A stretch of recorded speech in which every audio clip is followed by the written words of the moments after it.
Quem é o nosso convidado por trás do terno, do Código Tributário, dos tratados internacionais, do ordenamento jurídico? Ele é marido da Joana, pai do Bento, motociclista apaixonado, atleta, faixa preta de jiu-jitsu. Hoje, o nosso papo vai ser com Leonardo Bueno. Seja muito bem-vindo, Leonardo. Muito obrigado pelo convite, Joyce. É um prazer estar aqui. E é um prazer ainda maior pela oportunidade de apresentar o Leonardo por trás do escritório, por trás do terno e por trás do profissional. Porque o profissional é só uma ponta de quem nós somos. Sim. Existe muita coisa por trás que ninguém vê e que influencia o nosso trabalho. Leonardo, eu te acompanho nas redes sociais, eu sempre vejo uns posts seus de terno, trazendo esclarecimentos sobre dúvidas tributárias, e eu não fazia noção de quem você era, até eu ir te conhecendo em alguns encontros, hoje nos bastidores, trocando ideia, e eu vi quanto assunto interessante a gente pode explorar. Mas agora, já que a gente puxou essa temática do Leonardo, me conta um pouquinho da sua história, como você era quando era criança, como que você se decidiu pelo direito. Vamos lá. Eu sou mais velho, de 3 irmãos. Sempre tive uma família estável, estabilizada. Tive oportunidades que muitas pessoas não tiveram. E, sem dúvida alguma, isso me influenciou ao longo da vida, né? Eu consigo reconhecer tudo que tive e como isso me trouxe até aqui, né? É uma gratidão muito grande. E fui um adolescente típico, daqueles que se apaixonou, que chorou por amor, que brigou na rua, que deu trabalho na escola, depois melhorou. E, sem dúvida alguma, isso me ajuda a ver a vida de uma forma diferente, né? Porque quando o meu filho de 9 anos, por exemplo, ele está nos dias difíceis dele, eu lembro que eu fui um adolescente, uma criança com seus dias difíceis, né? Isso me traz uma empatia e uma calma que talvez eu não tivesse se não tivesse experimentado isso. Então, a minha juventude, a minha adolescência, ela foi muito importante para transformar quem eu sou hoje, né? A matriz está ali na minha adolescência. Sou um cara de muitos conhecidos. Conheci muita gente ao longo da vida, mas poucos amigos. Sim, é interessante você reconhecer isso, a gente saber fazer essa filtragem. Porque as pessoas acham que qualquer pessoa merece o título de amigo e merece entrar na sua vida e participar dos seus dias bons e dias ruins. Eu vejo de outra forma. Eu acho que, pelo trabalho que eu exerço também, conhecer pessoas é uma exigência. Me relacionar bem com pessoas é uma exigência, né? Mas não são todas as pessoas que entram na minha casa, no meu ciclo de amizade. Esse grupo está cada dia mais seleto à medida que a idade vai avançando. A maturidade. E que a gente vai deixando algumas cobranças para trás, né? Hoje, aos 46 anos, eu não tenho mais dúvida de quem eu sou, de onde eu vou e com quem eu quero estar. Isso alguns não são necessários. Seguramente, alguns são desnecessários. Tem os que não são necessários, que não atrapalham. Sim. E tem os desnecessários, que são pessoas que te influenciam negativamente. E o ambiente. A ambiência. É muito importante. Super. É muito importante. Isso molda o caráter das pessoas. É natural que, se você estiver muito envolvido em um determinado processo, com determinadas pessoas, com determinada tomada de decisões, você comece a ver normalidade naquilo e você reproduza isso inconscientemente.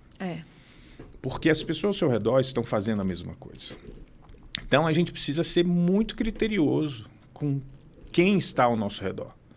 Essas pessoas estão falando sobre algo que é relevante para mim hoje? Elas falam sobre prosperidade, elas falam sobre negócio, elas falam sobre família, falam sobre esportes, falam sobre viagens, essa pessoa tem potencial para ter uma pra troca conviver efetiva comigo. com você. Agora, as pessoas que estão falando sobre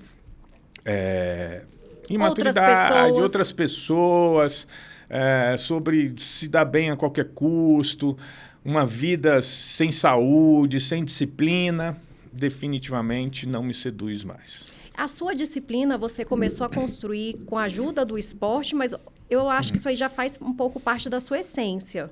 Como que foi esse seu contato com o jiu-jitsu, por exemplo? E qual a influência dele nos dias de hoje? O que você consegue extrair disso? O jiu-jitsu, ele é transformador. Eu sou um embaixador do esporte. Olha aí, ó. Eu acredito nos valores que o esporte traz e que é muito mais do que uma atividade física. Eu gosto de dizer que a atividade física é o último benefício que você vai ter com o jiu-jitsu. É um esporte que te ensina, em primeiro lugar, que você não pode ter ego nenhum. Porque no tatame, vestindo esse kimono, você está exposto a encontrar pessoas muito melhores que você. Muito melhores. E não importa a quantidade, a sua maturidade no esporte, a sua graduação, você vai encontrar alguém melhor do que você. E isso nos ajuda a nos recolocar no mundo. Isso nos ajuda a entender que se eu não procurar evoluir, eu vou encontrar alguém melhor do que eu e não vou administrar bem essa relação. O jiu-jitsu, ele me exige, primeiro, constância. Eu tenho que estar lá. Eu preciso estar lá. Não é uma questão de querer. Eu preciso. E isso seguramente reproduz no meu trabalho. Eu faço o que precisa ser feito, não o que eu quero fazer. Eu estou ali à disposição dos meus clientes e preciso entregar para eles a melhor performance possível. Então, faça o que precisa ser feito para entregar o melhor resultado. O jiu-jitsu me entregou um grupo de relacionamento incrível. Eu tive a primeira experiência no jiu-jitsu em 1996. Logo depois do primeiro UFC, que virou uma febre mundial, o jiu-jitsu foi apresentado para o mundo. Só que naquela época era um esporte marginal, né? As pessoas iam para a rua, brigavam, tinha umas rivalidade gangues. de academia, rivalidade de gangue. A gente não podia esbarrar com alguém com outra camiseta que ia dar confusão. Meu pai me acompanhava nos treinos para fazer questão de que eu não me envolvesse com as pessoas erradas. Sim. Hoje a gente tem um ambiente muito mais receptivo. Depois que o jiu-jitsu cresceu nos Estados Unidos, veio metodologia, veio organização financeira e veio também uma exigência muito profissional para o esporte. Eu, hoje, no meu escritório, no meu trabalho, de 10 clientes que tenho, acho que 6 ou 7 vieram do jiu-jitsu. São empreendedores, são médicos, são advogados como eu, são diplomatas, são políticos, porque todo mundo entendeu essa relevância do esporte e os benefícios da disciplina, da hierarquia e da confraternização que existe ali. Criou-se uma ambiência saudável, focada na disciplina, na resiliência, no respeito. Isso aí. Quando surgiu a pandemia, as escolas fecharam, porque não podia ter contato físico com ninguém. E eu reunia um grupo de amigos que treinavam em várias academias, não só na minha, para treinar na minha casa. E depois desses treinos, a gente acabava fazendo um churrasco, ia para a piscina, juntava as famílias, as esposas, as crianças. E muito sem querer, aquilo ali virou uma confraria de amizade, que hoje virou uma confraria de negócios. Sim. Porque a gente começou a falar de negócios nesses ambientes. E é muito engraçado, porque uma cultura que a gente tem no jiu-jitsu e nos negócios. Se eu confio a outra pessoa a possibilidade dele me machucar, por que eu não vou confiar um negócio? Nossa, que interessante essa analogia. Então isso cria uma conexão maior entre a gente. Sim. A gente entende que os nossos companheiros de treino, companheiros de jiu-jitsu, eles têm uma possibilidade menor de traição ou de não entrega. Porque a gente entrega muito mais do que isso para eles. A troca é muito pessoal. Então é melhor fazer negócios com essas pessoas que a gente já conhece a índole do que pessoas que a gente não conhece. Nossa, você me mostrou um lado que eu nunca tinha pensado. E engraçado não, mas eu não vejo isso tanto entre as mulheres. E eu gosto de praticar esporte e eu sinto falta das mulheres em espaços de liderança, trocando ideias sobre assuntos mais prósperos, mais produtivos e se unindo mais, ao invés de uma ficar falando mal da outra, ou então só pensando na parte estética. E isso é muito legal dessa comunidade que tem esse viés mais masculino que eu estou ouvindo, está vindo de você. Mas eu acho que é interessante que essa ideia se propague mais, para a pessoa criar essas ambiências mais produtivas. Nós vamos criando células, né? De pessoas que têm os mesmos interesses e que têm os mesmos assuntos. E eu acho que isso é muito oportuno para a mulher. Eu falo não só em relação ao jiu-jitsu, mas a gente tem aí o esporte hoje como um produto. Sim. Né? As pessoas estão indo correr, as pessoas estão indo pedalar. Isso virou uma manifestação profissional também. Né? Outro dia eu li uma matéria que falava por que os CEOs eles estavam cada dia mais envolvidos com atividades esportivas. Porque aquela metodologia que o esporte exige, ela vai ser reproduzida no trabalho. E essa matéria falava especificamente sobre a alta demanda, hoje em dia, de CEOs de grandes empresas pelo triatlon. Então, se o cara é capaz de suportar um processo que permita correr 42 quilômetros, nadar 4 quilômetros, pedalar 180 quilômetros, seguramente ele vai lidar de forma diferente no momento de crise institucional. E o esporte traz esse benefício. Não tenho dúvida que as mulheres podem se aproveitar das mesmas coisas. Se inspirarem, se unirem mais. Isso, e o esporte pode ser um ponto de encontro. Tem muitos clubes de corrida por aí. Tem. E a corrida é um esporte muito democrático. As mulheres estão muito inseridas. Um tênis e vai. Isso aí. Então, esse grupo de mulheres poderia, a partir da corrida, se reunir... Eu tenho amigas que já têm feito isso. Mensalmente para falar sobre negócio, prosperidade, sobre espiritualidade. Só que você falou um ponto. Grupos de encontro. Você também tem uma outra grande paixão, que é o motociclismo. Isso. Como que... Olha, se você fosse meu filho, eu ia ficar com medo quando você me falasse: mãe, eu vou para a autoescola, vou tirar minha carteira de motociclista. Eu, meu filho, não faça isso. Me conta um pouquinho. Eu tenho amigas que também gostam de moto. Eu acho muito interessante.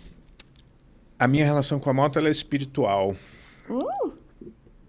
É algo que me tira completamente do chão. É uma sensação de liberdade e de poder que é difícil explicar. Você tirou a palavra da minha boca. Eu acho que é a liberdade. Quem eu conheço que gosta, precisa dessa liberdade. Isso. A moto, ela não te permite distrações. Eu falo a moto como um hobby, como um lifestyle. Sim. A experiência de quem usa a moto para trabalhar o meio de transporte é outra. Sim. A moto, para mim, é um lifestyle, é uma manifestação da minha personalidade. Eu não subo na moto se eu não estiver 100% concentrado no que eu vou fazer. Então, esse é o primeiro desafio que eu tenho. Organizar mentalmente para que eu esteja fazendo só aquilo. Isso, por si só, já começa a minha terapia. É um mindfulness. Porque eu me com desligo presença total. Do antes, do depois. Eu só estou focado em subir em cima da moto e ir de um lugar para outro. Não tenho interesse em velocidade. Eu tenho interesse em paisagens. Eu gosto de observar as coisas que estão acontecendo ao meu redor. Não tem distração do celular. Eu não estou conversando com ninguém. Eu não estou interagindo com ninguém. Sou eu e a máquina. Você ouve Só. música ou não? Você fica sem... Sem música. Eu escuto só o motor da moto trabalhando e as coisas que estão acontecendo ao meu redor por uma questão de segurança e também de experiência. O meu filho vai completar 10 anos em março e falou que a primeira coisa que ele quer fazer no dia do aniversário é ir para a escola de moto. Porque, segundo o Código de Trânsito Nacional, a idade permitida para a criança andar de moto é 10 anos. Olha só! E ele me vê nessa relação com a moto e acabou comprando a ideia. Eu tenho uma coleção de capacetes em casa, eu compro capacetes em viagem, eu mando fazer alguns capacetes personalizados. Então, para mim, é um ritual que vai muito além de ir de um ponto a outro. É uma experiência espiritual. Ali eu consigo organizar as minhas ideias. Eu consigo parar, respirar Voltar para e si. entender que não existe um nó que não possa ser desfeito. E por isso eu nunca me identifiquei com os clubes de motociclismo. Eu gosto da moto, eu gosto do ambiente, mas eu não gosto da obrigação de estar junto. Os clubes de motociclismo, na sua maioria, eles têm um regulamento que exige uma presença, que tem alguns compromissos. E para mim isso sempre foi contraditório, porque se o meu interesse, o que me levou até a moto foi a liberdade, como é que eu vou me prender com vários compromissos? Uma agenda de compromisso. Eu não quero subir na moto por obrigação, porque eu tenho que subir e cumprir a minha meta de tantos passeios, tantos encontros por mês. Eu quero subir porque meu espírito está ali. Ele me pediu para ir. E isso reduz muito a minha exposição para situações ruins, acidente, porque eu estou concentrado, porque não é o meu meio de transporte, normalmente eu saio nos horários que não tem pico, não tenho hora para chegar, não tenho pressa para chegar em lugar nenhum. Então, até hoje, eu nunca experimentei nada, absolutamente nada, relacionado ao motociclismo que tivesse algum prejuízo. Você já fez alguma viagem de moto? Já fiz viagens. E a viagem é uma outra experiência de conexão. Inclusive, eu estou relendo um livro agora, chamado O Diário de uma Motocicleta. É um livro que foi escrito em 1970. Famoso esse livro. Muito famoso. E ele foi reeditado algumas vezes. Já li ele 2 vezes, estou relendo a terceira. E conta a história de um apaixonado pelo motociclismo como eu, que está fazendo uma viagem com seu filho e um casal de amigos. E fala como isso vai moldando eles ao longo do tempo, né? Todas as experiências de pegar uma chuva inesperada, a experiência de pegar uma reta sem fim, a experiência de ter uma moto com problema no meio do caminho, a experiência de precisar ajudar alguém no meio do caminho. E, sem dúvida alguma, isso me transformou e me ajudou a ser a pessoa que eu sou hoje.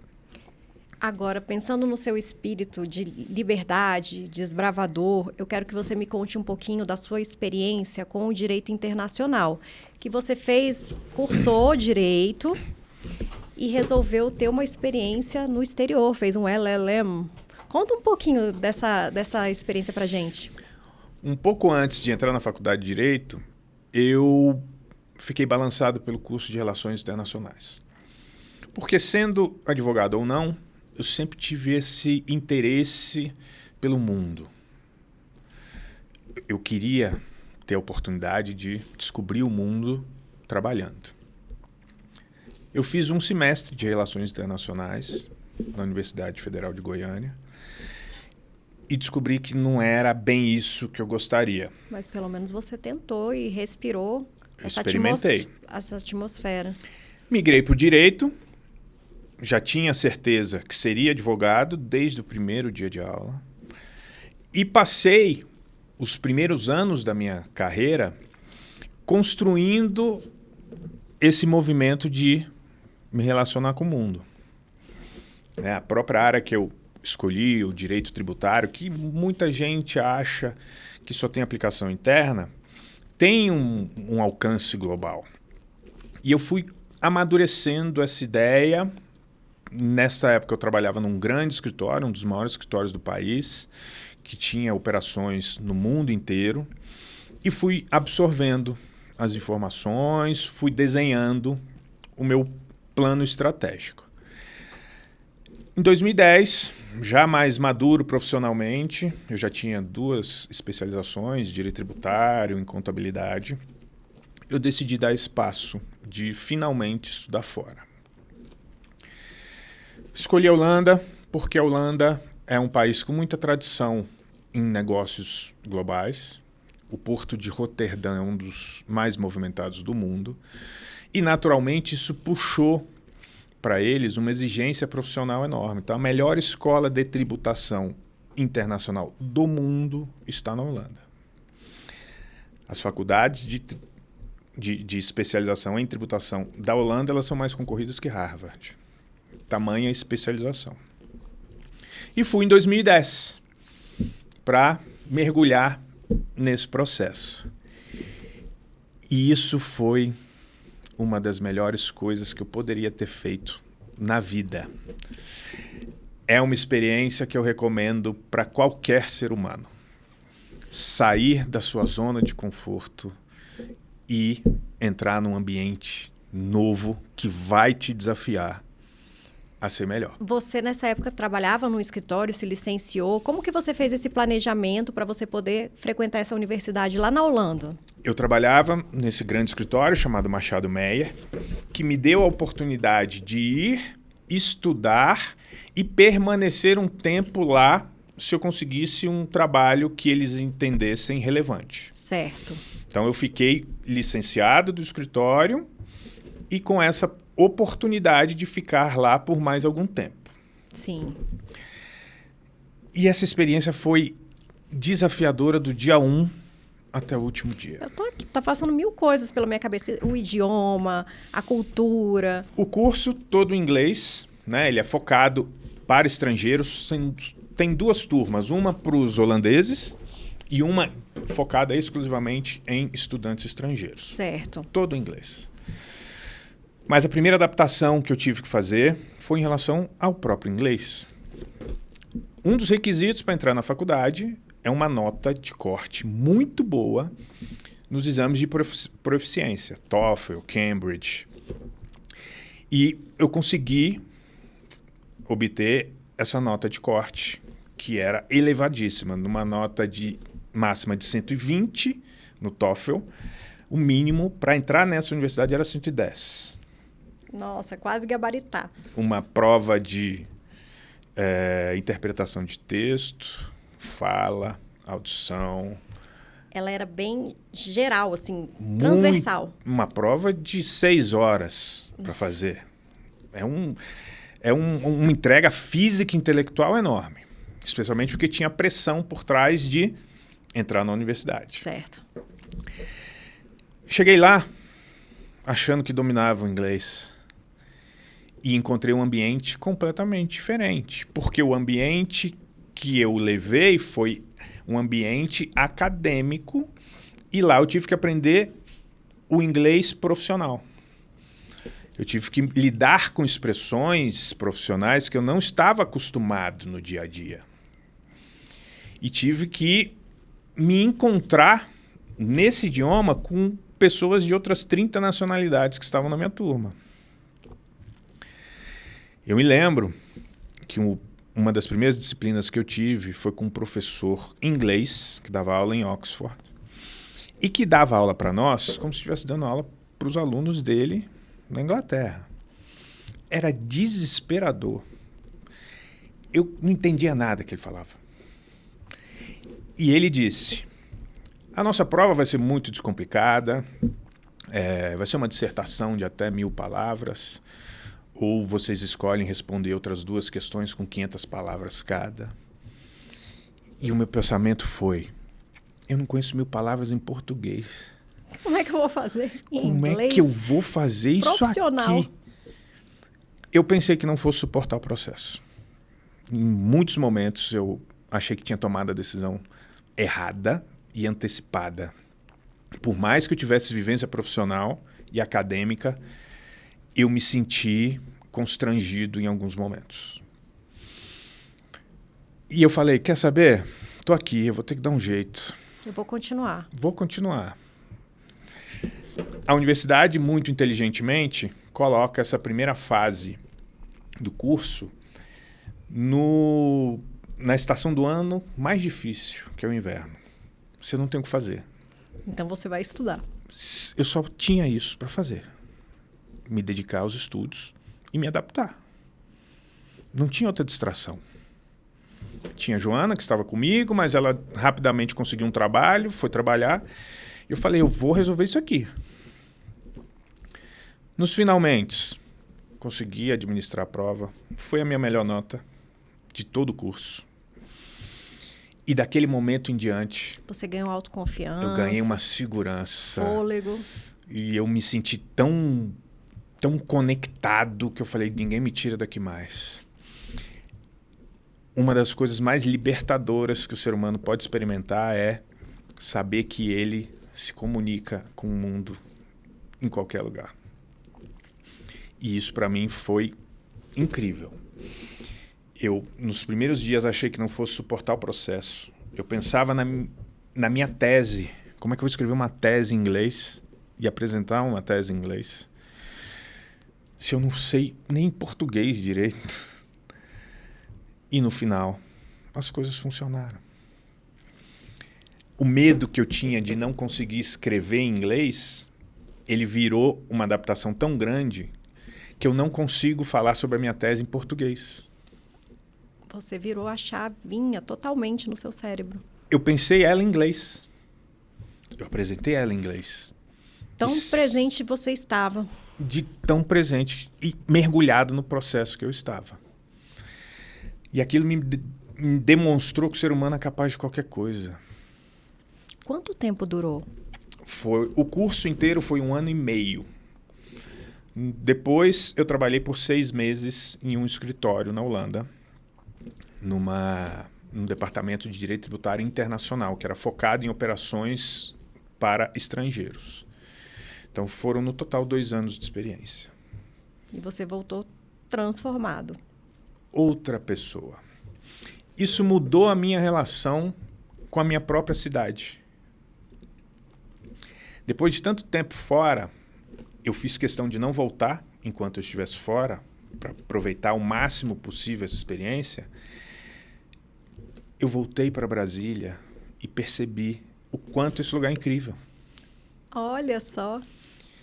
A gente fica muito viciado no processo da rotina.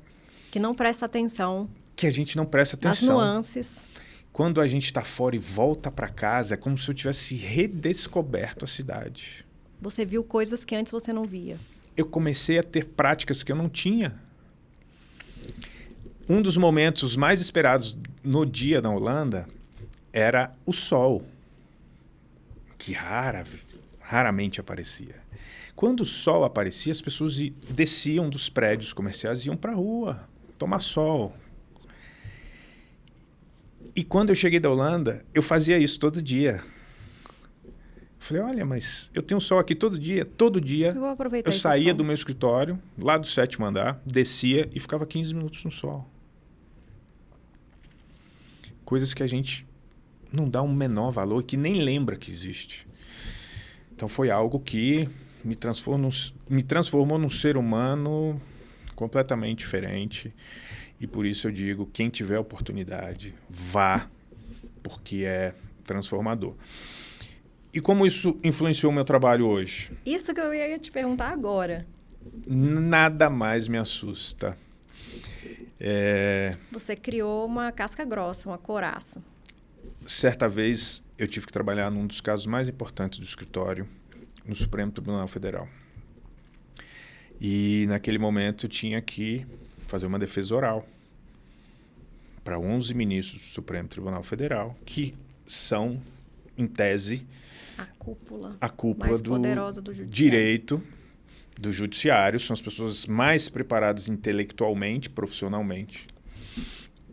E é um ambiente hostil. É hostil. Você, com seus 30 e poucos anos, se posicionar na frente deles, todos cabeça branca, experimentados, para te convencer de uma ideia, não é um processo raso e não é simples como parece. E sem dúvida alguma, o que eu passei na Holanda me ajudou muito. Porque eu lembrava, eu tive que aprender coisas que eu achei que não fosse aprender. Eu tive que suportar clima, ambientes que eu achei que eu não fosse suportar. Cheguei ao final e cheguei bem. Então eu vou falar para esses 11 ministros aqui em português, bem também. Isso trabalhou muito a sua neuroplasticidade. Isso me trouxe muita segurança. Nada mais me assusta. Hoje eu aceito o desafio, claro, com todas as ressalvas do processo. Eu não sou o dono da verdade. Eu, muito pelo contrário, estou todo dia me profissionalizando, buscando informação, estudando. Mas eu sei que eu vou suportar o processo. E que no final eu vou ser alguém muito melhor do que eu era no começo. E que o processo ele é muito bonito, porque a gente acha que a felicidade, os frutos, a gente vai colher só depois. Só que a vida é um eterno processo. E nele tem várias nuances que a gente vai degustando e aprendendo ao longo do caminho. É do ser humano, né? A ansiedade. Antes de ir, a visualização que eu tinha era do meu diploma na parede. Eu ficava imaginando tanto que isso teria valor profissional para mim. Pendurar esse diploma de uma das faculdades mais concorridas do mundo. Foi você finalmente. Recebendo o meu certificado, que foi difícil para conseguir. E está lá, pendurado na minha parede hoje em dia. Mas quando eu cheguei lá, esse dia foi o menos importante. Como a gente se surpreende, a mudança de mentalidade. O que eu experimentei todos os dias, as risadas, o desespero, a agonia, o medo, a confiança, isso foi muito melhor do que esse pedaço de papel que está pendurado na minha parede. Que é um símbolo. As pessoas que eu conheci, com quem eu me relaciono no mundo todo. Exatamente, isso que eu queria puxar, porque isso daí abriu você já tinha a mentalidade que você queria que a sua profissão tivesse relação com o mundo. Dando esse passo de coragem, enfrentando seus maiores medos, vivenciando isso no dia a dia, chegando a trabalhar lá, você se abriu para se relacionar com outros profissionais do mundo, para trazer esse estudo comparado, essa pulverização de ideias. Me fala um pouquinho da sua relação com esses outros profissionais do mundo. E o direito tributário, porque a gente pensa assim, cada país tem a sua legislação. Como que a gente vai comunicar com outros países e chegar a um consenso? Como que é isso? Bom, os relacionamentos que conquistei são indiscutivelmente o maior ativo que eu trouxe dessa viagem. Primeiro, porque foram histórias compartilhadas, momentos compartilhados de dor e de alegria. E segundo, porque isso me coloca numa situação profissional muito melhor do que... Aqui era você com os gringos, de vários países. Temos ali Dinamarca, Malta, Chipre, Brasil, Guatemala, Áustria, China, Itália. Uma turma muito plural. E tenho relacionamento com todos. Com o WhatsApp, eu chamo qualquer lugar do mundo, a qualquer hora. E você cultivou essas amizades até hoje. Temos grupo no WhatsApp. Temos, assim como funciona no Brasil, temos o grupo da turma, a diretoria da turma, temos todo esse processo. E eu estou numa situação profissional mais avançada. Por quê? Porque eu tenho como conseguir informação direto da fonte.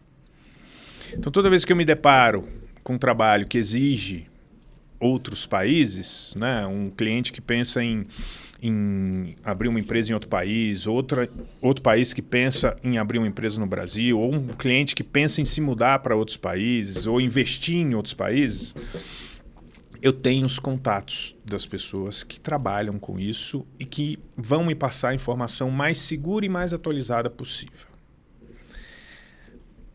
Eu mal consigo acompanhar a legislação e o judiciário brasileiro.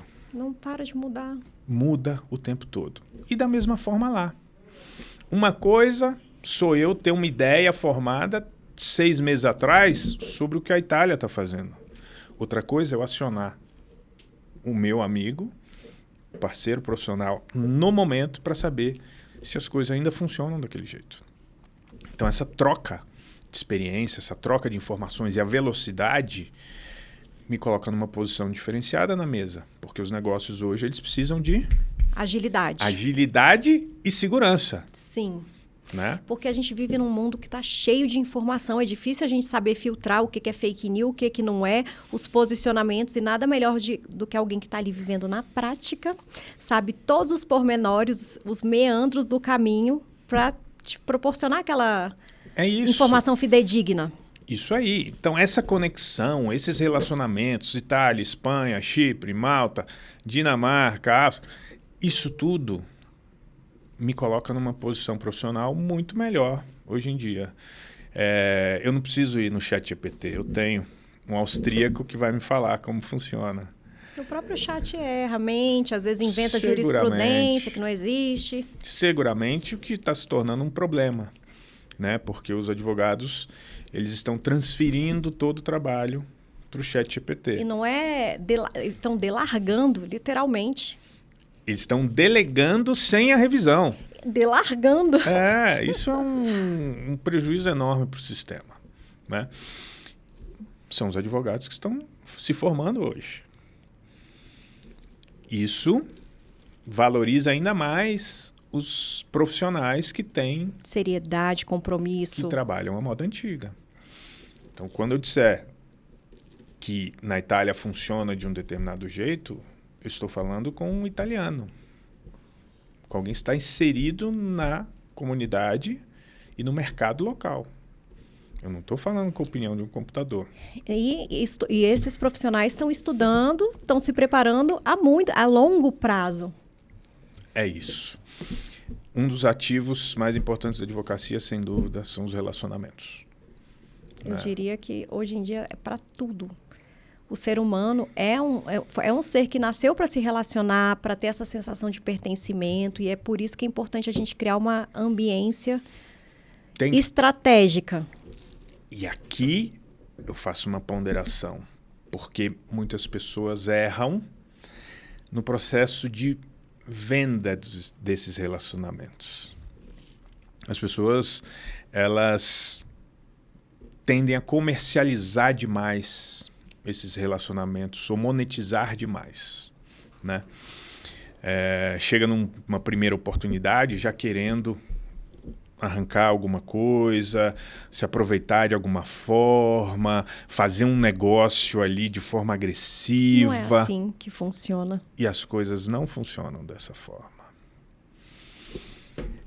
O relacionamento ele precisa de confiança. Ele vai sendo construído, um ganha-ganha. É isso. Muito mais eficiente do que eu, no primeiro relacionamento, oferecer um trabalho é oferecer o meu contato para que ele possa me consultar sempre que ele quiser e trocar informações.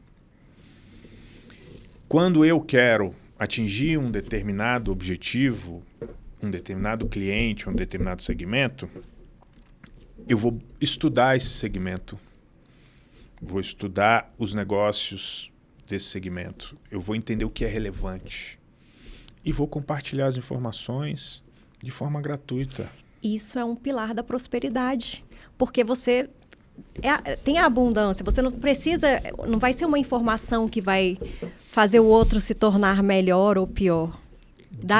Dessa fonte tem muito mais. É isso aí. E é com essa generosidade que as trocas vão acontecendo. E essa generosidade traz uma relação de confiança profissional. Que isso se transforma em negócio. É verdade. Então, existe uma diferença brutal entre fazer relacionamentos e fazer negócios. É, porque tem muita gente que quer só agir na base do interesse. Só ganha. Tem gente que só quer ganhar, não quer trocar. E não quer se dedicar, não quer estudar, acha que aquele conhecimentozinho raso vai ser vendido para o outro. Vende gato por lebre, não é por aí. Não. O mercado está cada dia mais concorrido e quem não se especializar vai ficar para trás. Nesse processo de me especializar constantemente, eu estou fazendo um novo MBA agora. Esse MBA fala especificamente sobre estruturas de planejamento internacional, offshores, trusts, contabilidade internacional. E, mais uma vez, é um grupo de alunos muito rico. Nós temos ali alunos do mundo inteiro, alunos em Londres, em Dubai, e a troca de informações é riquíssima. Em determinado momento, um desses alunos estava trocando mensagens, né, de forma bem chateada com o mercado e com as pessoas que estão puxando o mercado para baixo. Né?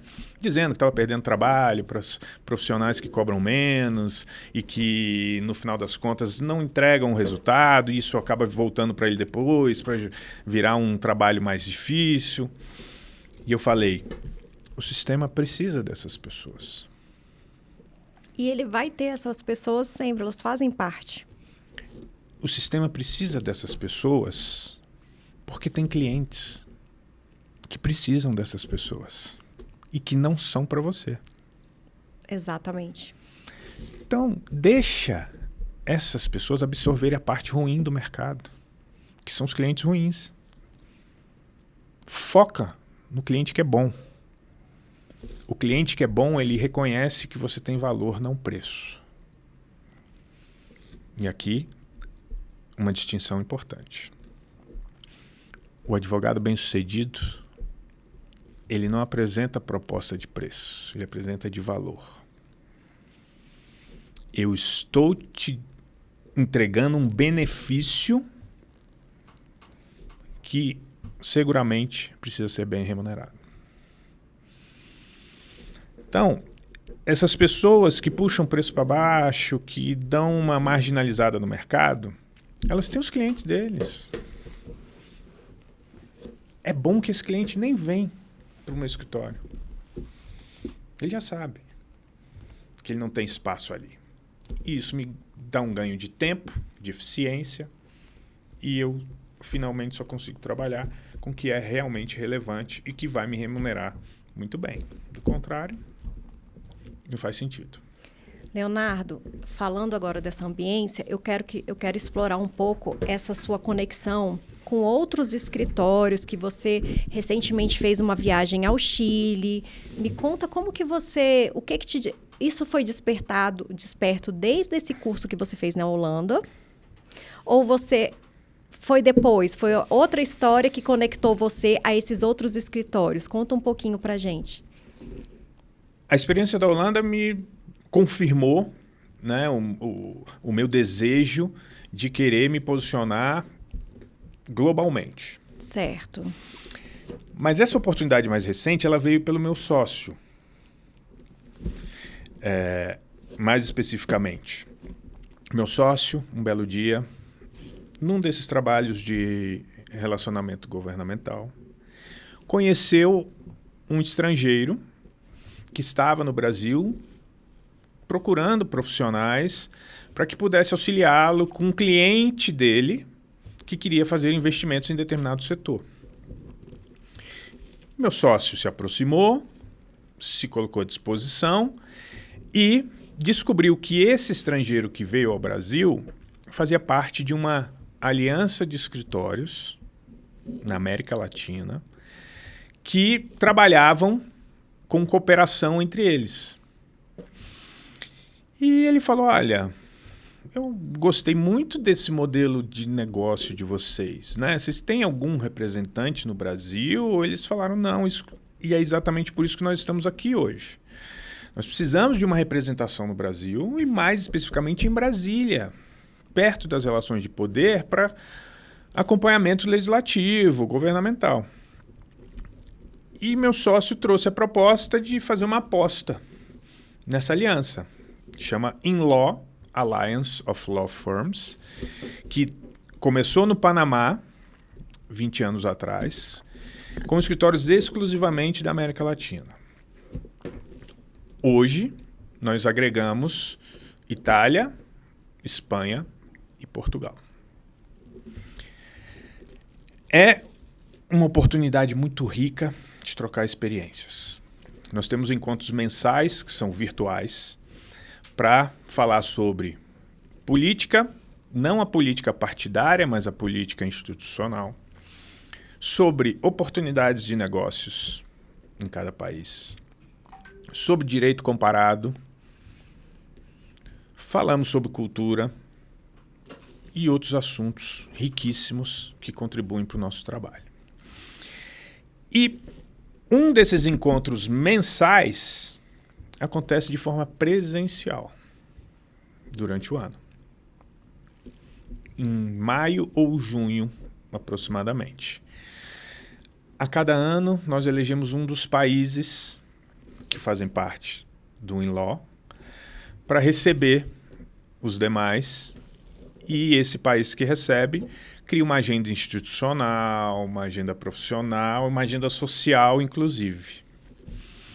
No ano passado, o encontro aconteceu no Chile. Foram 7 dias riquíssimos. 7 dias. Muito legais. Com pessoas e profissionais muito bem-sucedidos, que nos permitiram ter encontro com o presidente da corte, presidente das instituições mais importantes do país. Tivemos encontros sociais em restaurantes, em vinícolas. Falamos sobre as oportunidades de negócio no Chile naquele momento. Voltei, inclusive, com uma oportunidade já de trabalho, porque esse escritório chileno estava procurando um parceiro para importar açaí para o Chile, que está entrando no mercado de forma enorme. E esse ano, em 2026, nós faremos um encontro no Panamá. E, inclusive, essa questão dele procurar um parceiro, encontrar você, a confiança possibilitou a celebração desse negócio. Sem dúvida. E, voltando ao ponto, não foi algo que eu ofereci. E que você estava ali para buscar isso. Foi algo que chegou organicamente, pelos relacionamentos que a gente fortaleceu durante o encontro. Sim. E é para isso que serve essa aliança. Nós temos ali um regulamento escrito, um regulamento com obrigações, deveres, compromissos, e temos todos que observar aquilo ali e trabalhar em prol do grupo. Sim, como se fosse um código de ética, de conduta ali, que todo mundo segue.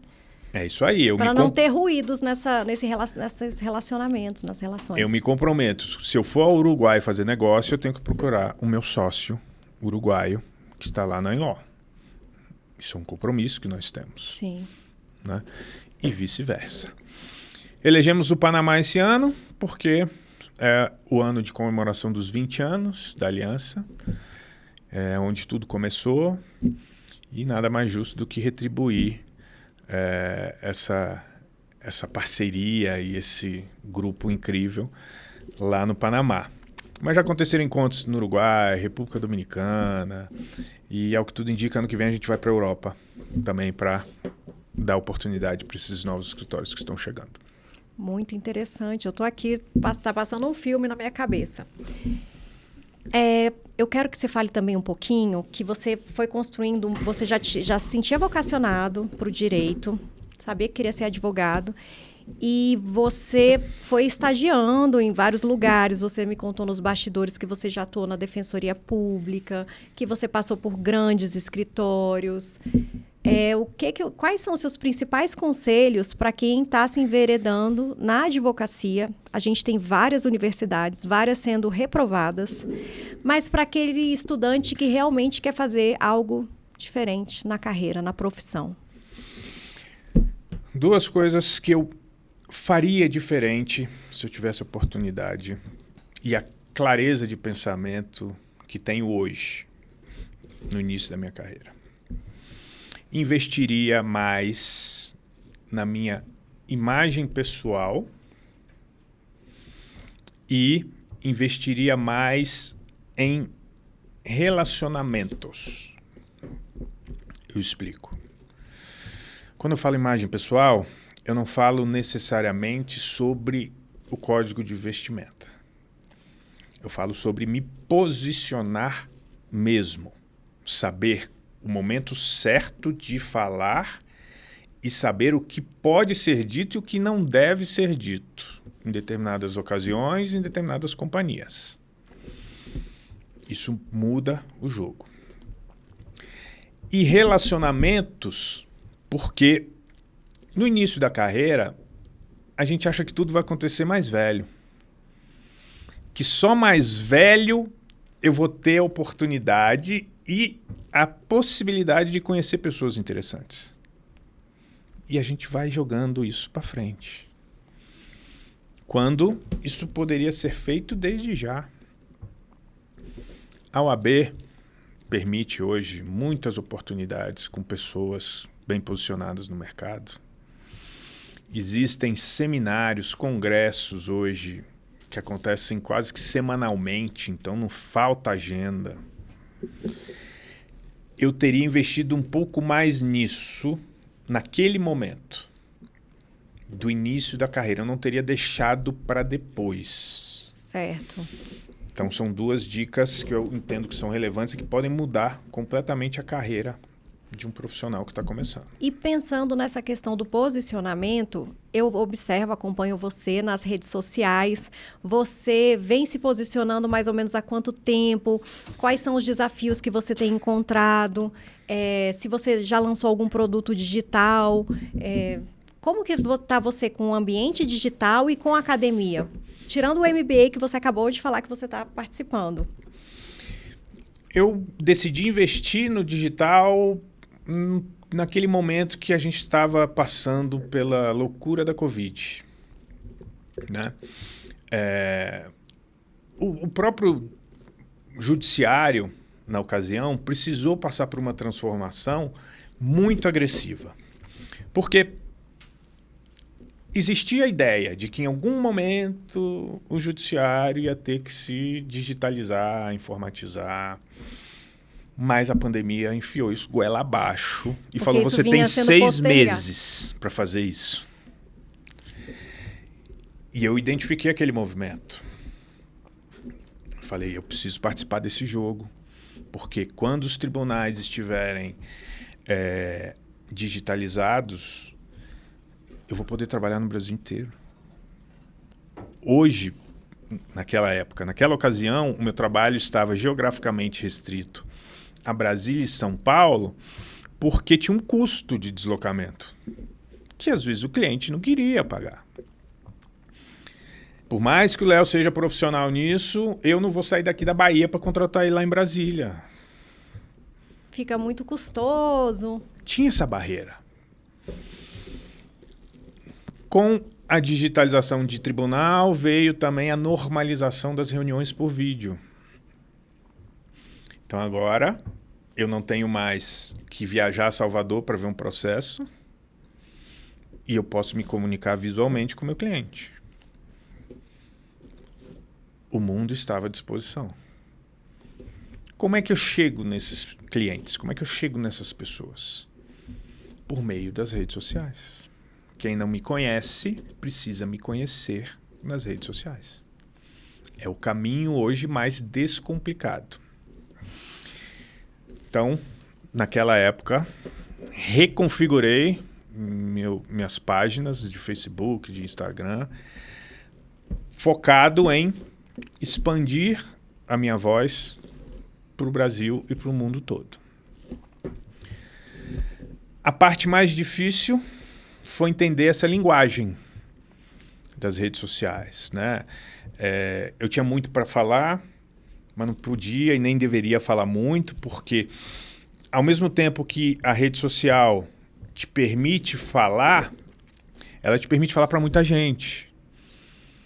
E muita gente significa níveis de entendimento diferentes. Eu demorei um pouco para ajustar essa linguagem de tal forma que eu pudesse ser entendido por quem tem menos e por quem tem mais conhecimento. Porque levar uma linguagem muito técnica para alguém que não conhece não funciona. Levar uma linguagem muito rasa para alguém que conhece também não funciona. Então eu tive que desenvolver uma técnica, e existe uma técnica por trás disso, que as pessoas às vezes não enxergam. Desconhecem. De me comunicar de forma simples, mas consistente, com conteúdo. Esse foi um grande desafio que eu tive quando eu decidi me posicionar nas redes sociais.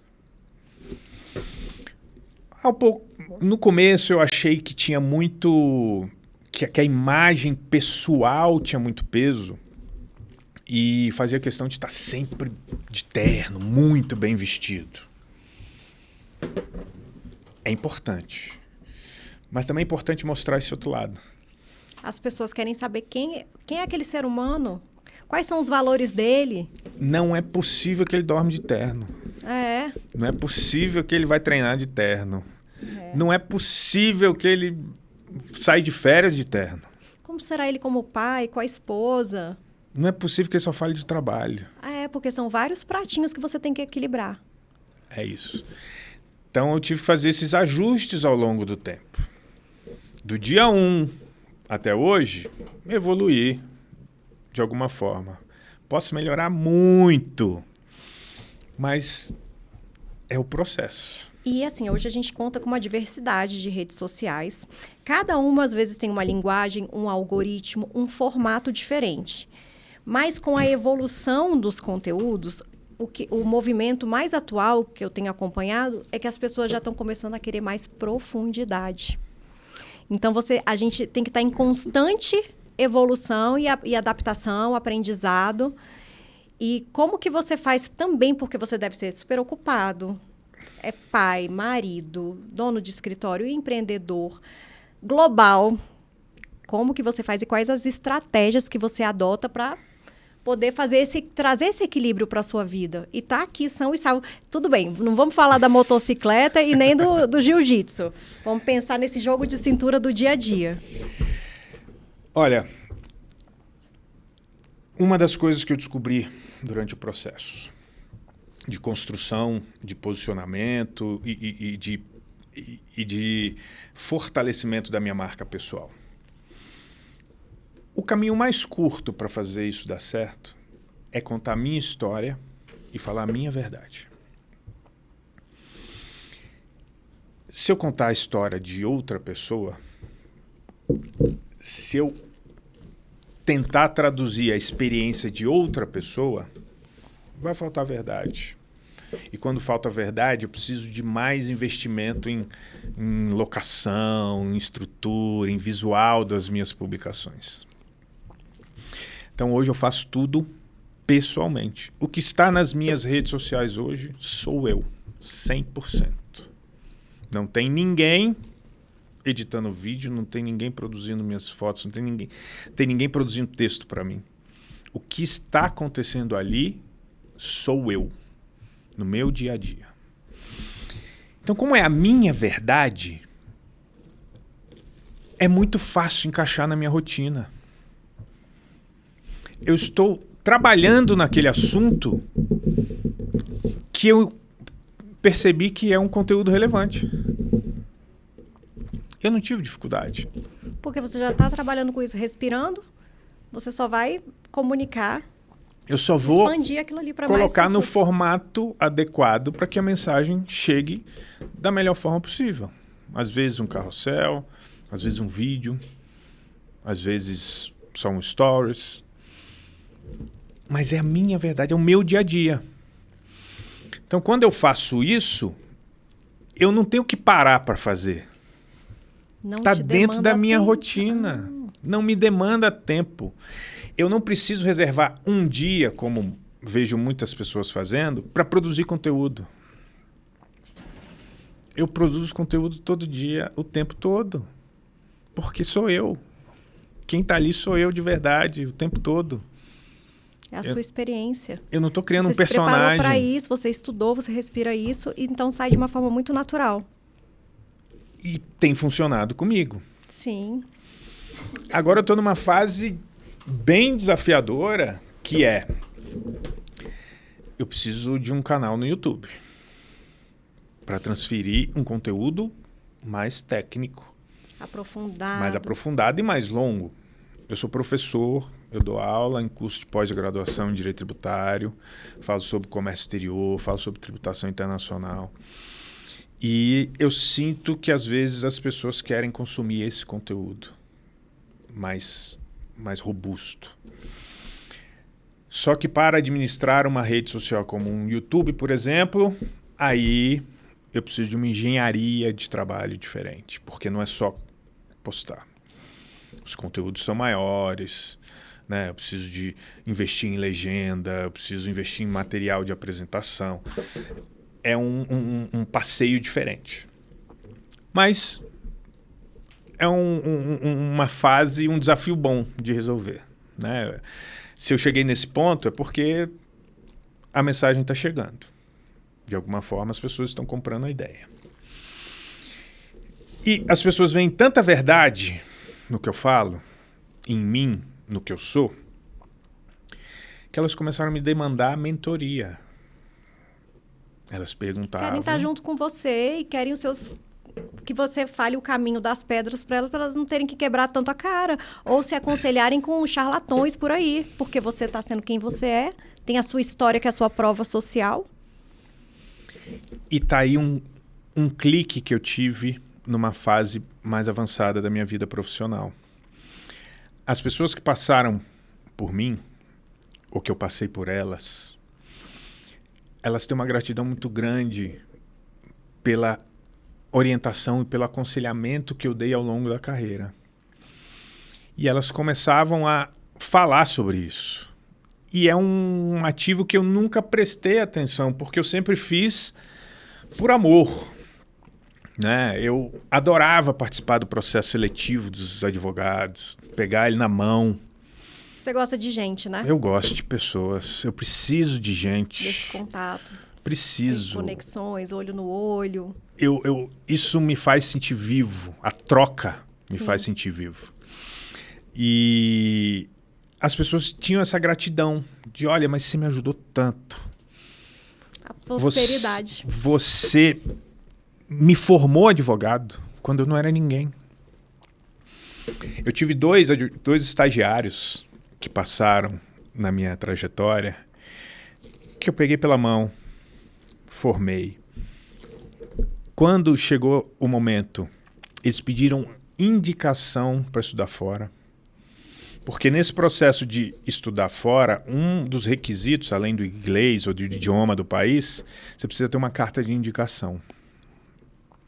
Né? Duas, uma de um professor e uma de um profissional que passou por aquilo. Que está te recomendando e dizendo, olha, eu passei, eu confio e eu sei que ele vai suportar. Então essa carta de indicação ela tem muito peso para quem quer estudar fora.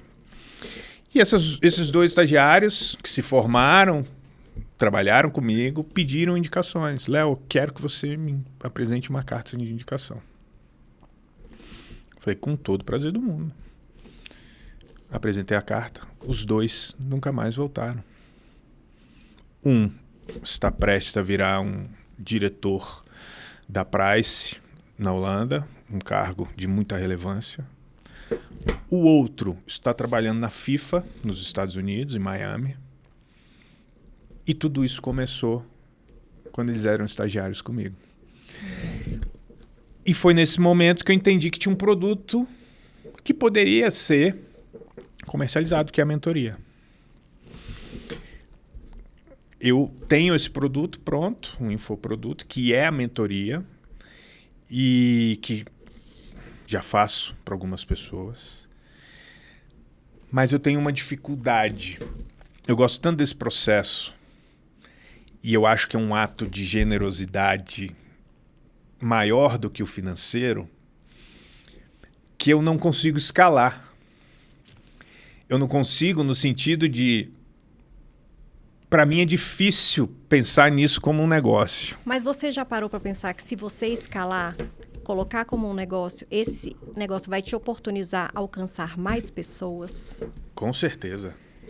Vai pulverizar esse ativo tão valioso que você tem.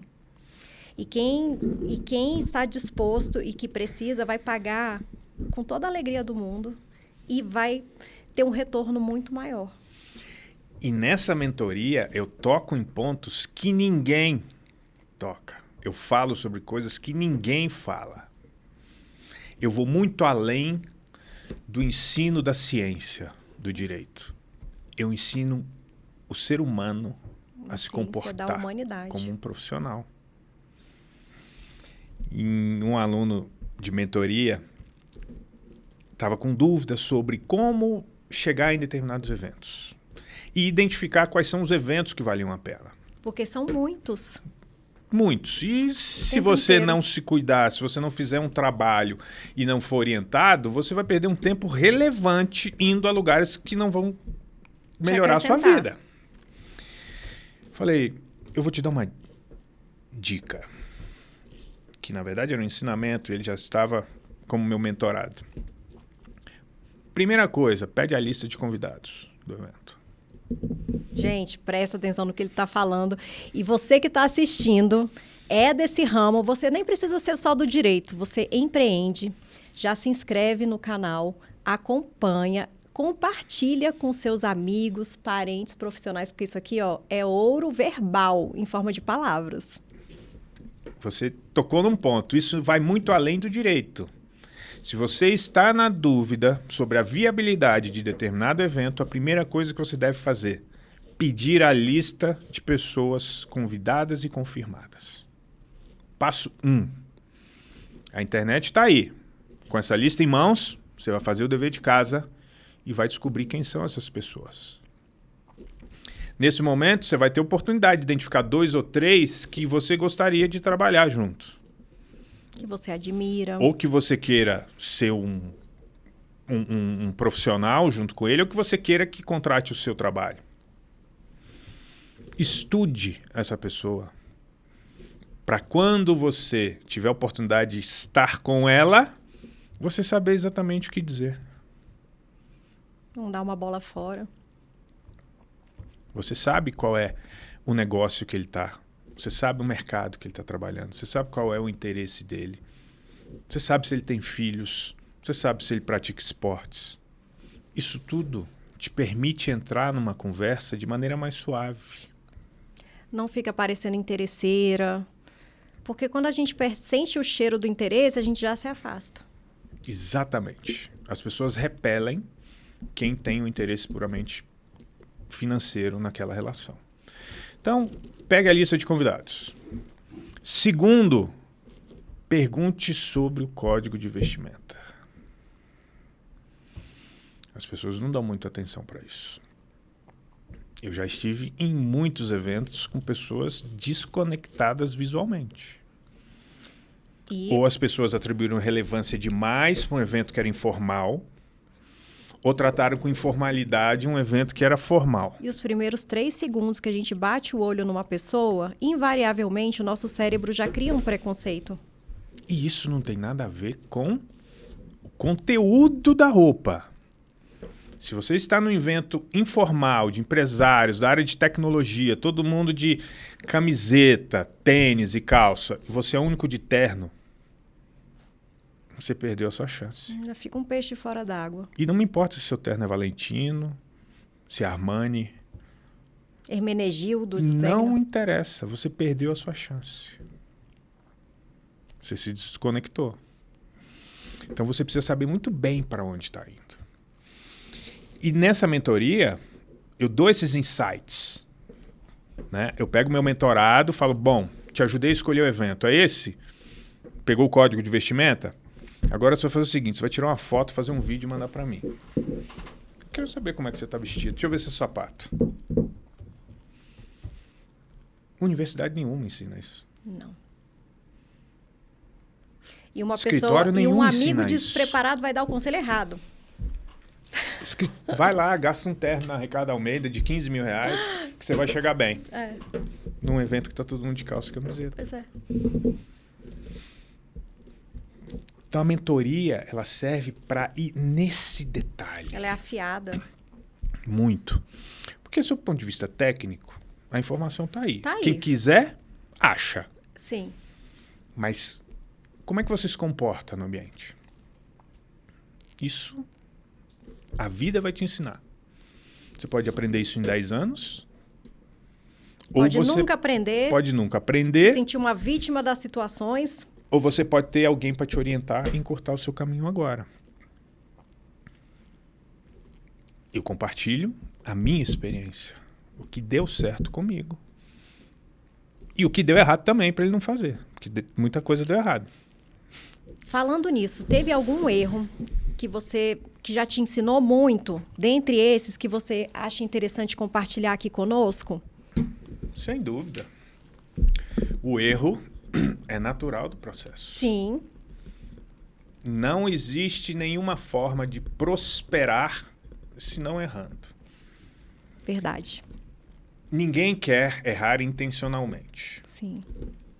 Mas ele tem que estar disposto a cumprir o processo e, nesse processo, Enfrentar uns fracassos. errar e acertar. Sim. Então, eu não tenho constrangimento nenhum para falar sobre as vezes que eu errei, que foram muitas. E uma das vezes que eu errei foi não fazendo o meu dever de casa em relação a uma reunião que eu fui fazer em São Paulo. Essa história é muito boa.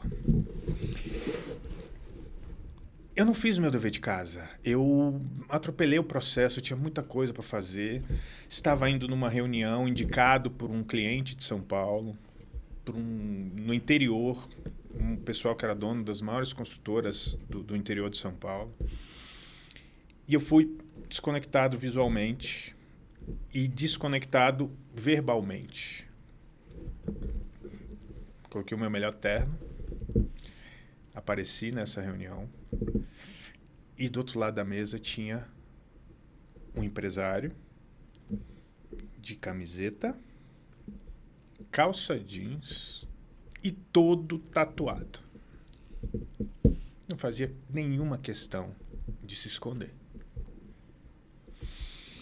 E naquela hora eu já percebi que Já senti uma desconexão. já senti uma barreira de entrada para falar com ele.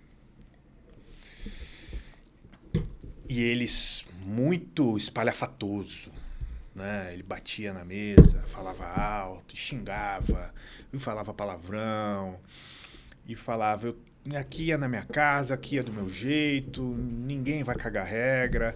Tinha E eu um falo abismo desse entre jeito, vocês. e eu ficando cada vez mais retraído dentro da cadeira que eu estava sentado. Falei, perdi minha chance. Já estava conformado com isso. Quando em determinado momento eu ali disperso, né? Essa reunião não vai acabar. E olhei o horário. Aqui, enfim, peguei o celular, olhei a hora e virei. Botei em cima da mesa. Sem nenhuma intenção. Nessa época, o meu celular tinha um adesivo da Gracie Barra, que é a escola de jiu-jitsu que eu treino. Esse cara olhou pro meu celular. Ô, playboy. Você treina jiu-jitsu? Falei, treino. Já faz algum tempinho. Eu treino também. na Grace Barra, aqui em Campinas. Falei, então você treina com o professor tal? Ele, com ele mesmo. Você conhece? Falei, claro, já estive com ele algumas vezes. E você é que faixa? Eu sou faixa preta. Eu sou faixa roxa. Ele disse, uma graduação bem abaixo. Falei, mas que legal. Importante é treinar, importante estar ali. E ali eu já percebi que a gente não era tão diferente. Que tinha uma afinidade. E a reunião foi acontecendo, eu já pensando, como é que eu vou explorar agora, né? A partir daqui, já senti mais Você mais viu confiante. Que tinha um fio de salvação. Eu falei, tô salvo. Já tenho jiu-jitsu aqui e eu sou mais graduado que ele. Então, isso tem algum valor. Coisas da vida. Meu celular toca em determinado momento e era o barulho de uma moto. O toque do meu celular era o barulho de uma moto que eu usava na época. Então, Playboy treina jiu-jitsu e anda de moto? Eu falei, só falta você me dizer que anda de moto. Ando, eu sou aqui do grupo de Harley, de Campinas. Eu falei, que coincidência do destino, porque eu também tenho uma Harley. Começamos a falar de moto. E nessas, ele já estava bem mais solto, bem mais à vontade. Baixou a guarda, viu que não estava com a almofadinha. Parou de me chamar de Playboy. E ele contou, inclusive, uma história que eu tenho, andando de moto, fui para um show do Raimundos, eu caí da moto, aqui no interior. Eu falei, mas você gosta do Raimundos? Ele falou, não, eu gosto. Eu falei, pois é, eu conheço o Digão. Você conhece o Digão? Você está brincando? Raimundos foi minha adolescência, as melhores histórias da minha vida. O relacionamento mudou. Mas foi uma conspiração do destino, Sim. Tá, gente? Eu errei porque eu não fiz o meu trabalho. Se eu tivesse feito, talvez eu já estivesse preparado para tudo isso. Eu fui salvo por algumas coincidências do destino que acabaram me colocando numa relação próxima e que acabou virando um negócio depois. Nossa, muito interessante, muito importante saber disso. Leonardo, a gente já explorou bastante a sua carreira, mas para ser esse homem forte, que atua em tantas frentes, como você mesmo falou, tem que ter... Na verdade, foi em outro podcast que eu vi, a gente precisa de uma fundação para depois ter os pilares. E eu quero saber um pouquinho sobre a sua fundação, a sua base, da onde que vem e que te fortalece ali no tete a tete do dia a dia com esse mundão. Sem dúvida alguma, a minha família. Joana, minha esposa, e Bento são as duas pessoas que me suportam durante todo o processo. E que a gente até se emociona quando pensa nessa caminhada toda. As pessoas não enxergam os dias ruins. São muitos dias de desafio, de desânimo, de cansaço, de exaustão, de decepção. E essas duas pessoas em casa me esperando, sempre dispostas, sempre com um sorriso aberto, sempre com um abraço. Um brilho no olhar. Sempre com um brilho, sempre com uma saudade, sempre com eu te amo, me fazem chegar no outro dia e acreditar tudo de novo, que tudo vai ser diferente. Não existe sucesso profissional que justifique o fracasso do lar. Nossa. Não existe sucesso profissional que justifique o fracasso do lar. Então, faço muita questão de me entregar para minha família. O meu trabalho vai até o ponto em que haveria algum conflito. Porque eu não abro mão dessas duas pedras fundamentais de tudo que eu faço. A Joana, uma mulher madura, experiente, super profissional, companheira, está lá comigo para apoiar as decisões mais malucas, tá lá para me segurar no dia que eu tô desanimado e tá lá para comemorar quando tudo dá certo. Supermãe é a parte sutil, carinhosa, cuidadora de casa. Aconchegante, protetora. E ela me dá muita segurança para sair e dominar o mundo. Isso é muito importante. Vocês gostam de praticar esporte juntos. Eu sempre vejo vocês saindo juntos, essa parceria constante. Isso, a gente se esforça para estar juntos, né? E encontrar ambientes onde os dois possam colher benefícios. Mais recentemente, eu tenho ido com ela nas corridas, que é o esporte preferido. Fizemos essa viagem para Fernando de Noronha. Preferido dela. Dela. Fizemos essa viagem para Fernando de Noronha, para correr a meia maratona. Eu me esforcei, eu corri, eu me entreguei para estar junto, para participar, para acompanhar, porque eu sei que isso tem relevância para ela. Vocês já têm um relacionamento muito longo. Nós estamos juntos desde 2008, nos casamos em 2012. Então, de casamento, vamos comemorar 14 anos agora. Mas de relacionamento, são quase 18.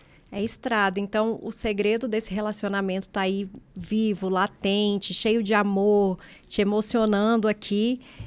Pelo que eu posso extrair, é essa parceria, esse respeito. Com certeza. E nós não desistimos um do outro. É uma decisão diária. É uma decisão de todo dia. Porque os relacionamentos estão descartáveis. Então. Né? As possibilidades hoje são muitas. É o que a gente conversou em outra oportunidade. A vida está como os shorts do YouTube. Tá tudo passando. Não quero esse, troca. Não quero, troca. Não quero, cardápio. Troca. É um cardápio de múltiplas variações. E isso tem tirado das pessoas a relevância dessa decisão de ficar junto, né? Quando estava lá no altar, perante os amigos, perante a igreja, assumindo um compromisso... Perante as famílias de origem. As famílias de origem, os pais dela que não estão mais aqui. Eu assumi uma responsabilidade real de fazer dar certo. Então, a gente tem um compromisso de não desistir um do outro. Se você não estiver bem, me puxa, que eu tô aqui. E vice-versa. Essa é a receita do sucesso. A gente vai ter problema. Não é um relacionamento como não é uma família doriana de margarina. Nós temos os problemas, nós temos entendimentos. Tem dia que a gente não quer se falar, tem dia que a gente não quer se ver. Mas isso não muda o compromisso que a gente tem. A gente respeita o espaço de cada um, o momento de individualidade, mas no final do dia a gente quer estar junto e por muito tempo. E o Bento é a tradução. É o fruto disso tudo que a gente vem experimentando. E na criação do Bento, você vem trazendo as suas raízes, as suas histórias, a Joana também. Vocês concordam em muitas coisas ou discordam em outras? Ou vocês se uniformizam na forma de passar esses ensinamentos? Eu vejo que o Bento é um companheirão seu, assim. Eu acompanho que você leva ele para treinar jiu-jitsu. Como que é essa junção? Você e Joana... Na influência com relação à criação do Bento, esse menino lindo, maravilhoso. O Bento, ele é uma mistura dos dois. Ele traz essa doçura da Joana, esse carinho, esse sentimento de proteção que a Joana tem, e ele compartilha isso com todo mundo ao redor. Ele defende os amiguinhos da escola, defende Joana as meninas, é uma leoa. trata bem. É uma leoa. Ela fica em cima, vigilante. E eu também. Nós temos um discurso muito alinhado, né? Nós sabemos exatamente o tipo de educação e de ser humano que nós queremos construir. E dentro dessa leitura, dentro desse tabuleiro, definimos bem os personagens, onde cada um vai exercer o seu papel. A Joana vem com o afeto, o acolhimento, e eu assumi o personagem de ser mais duro nos momentos que for necessário. E os dois, pelo que eu observo, vocês estão sempre juntos na rotina. Sempre. Porque tem muitas famílias que eu observo que às vezes a mãe está ali mais presente na rotina e o pai é mais pontual. Vocês dois conseguem fazer essa junção. Isso aí. Na logística do dia a dia, como eu tenho mais flexibilidade de horário em relação ao meu trabalho, eu carrego o Bento um pouco mais. Mas no final do dia, estamos convivendo todos juntos. De uma forma equilibrada. Juntas, compromissos juntos, festas juntos, viagem juntos, cinema juntos. É tudo muito equilibrado. E o Bento, talvez por ver em minha figura masculina, ele se identifica com algumas coisas que eu faço. Como o andar de moto, como treinar jiu-jitsu. E a música dele, porque não tem talento nenhum. Mas como uma forma de retribuir a admiração que ele tem por mim, eu decidi começar a tocar violão. Que por bonito inspiração isso! dele. Então, eu fiz minha primeira aula essa semana por uma influência dele.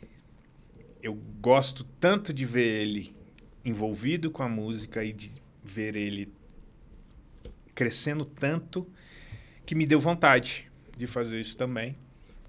E agora eu comecei essa nova experiência por influência dele.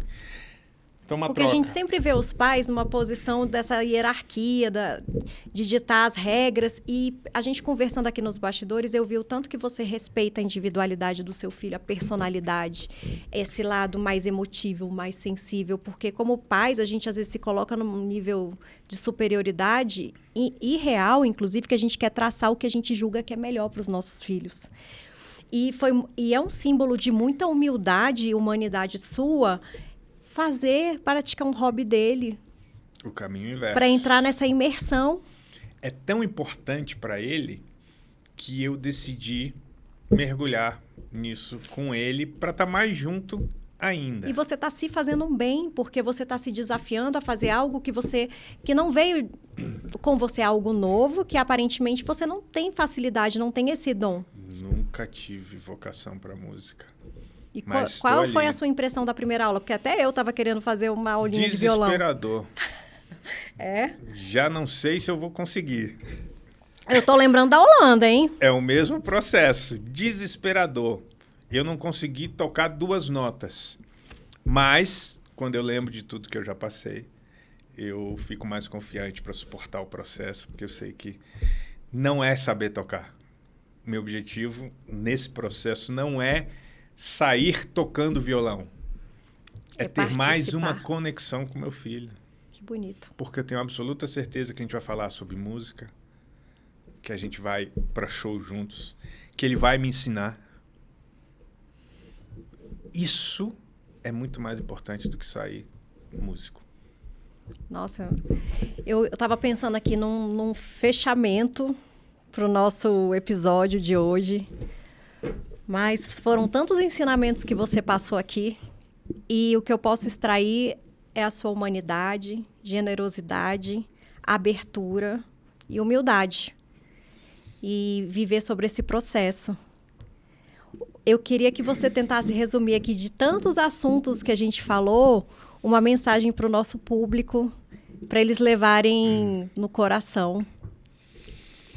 Sou um ser humano imperfeito, como todo mundo é, mas eu não me intimidei. Eu me desafiei. E é a partir do momento que a gente para de ter medo, a vida acontece. Ou vai com medo mesmo. A coragem.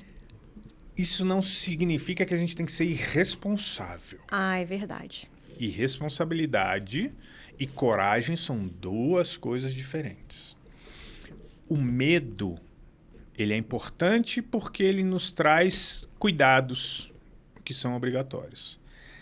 Mas a gente precisa enfrentar, porque depois que a gente suporta o processo, os benefícios são imensos.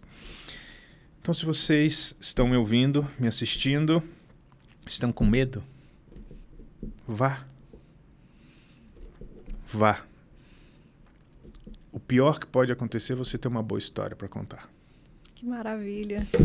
Muito obrigada, Leonardo. Foi uma honra. Eu vou sair daqui com mais sabedoria, muitas histórias. E, com certeza, as pessoas vão aprender, porque a gente costuma aprender com história.